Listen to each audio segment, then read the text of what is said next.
Measuring scales can play an important role in helping you achieve the optimal espresso recipe with accuracy and consistency.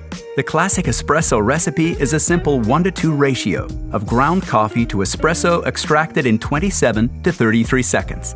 If you're using a single cup basket, we recommend the dose weight to be 10 to 12 grams, and for double cup basket, 18 to 22 grams.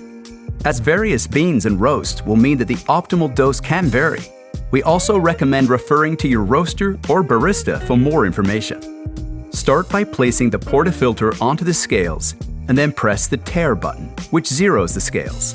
Next, grind and dose your portafilter. Place the portafilter back onto the scales and note the weight of ground coffee in the filter basket. Double this weight should be your espresso extraction. For a single cup basket, the optimal espresso weight delivered to your cup should be 20 to 24 grams.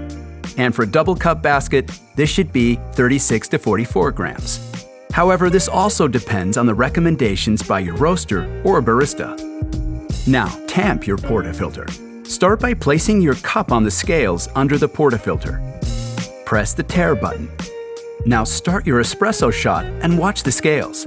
Stop your extraction when the scales read 2 grams less than your target weight to account for the espresso still flowing. Generally, the optimal extraction duration should be within 27 to 33 seconds to reach your target weight. If the espresso extraction is less than 27 seconds, then you need to grind finer. And if the extraction is longer than 33 seconds, then you need to grind coarser.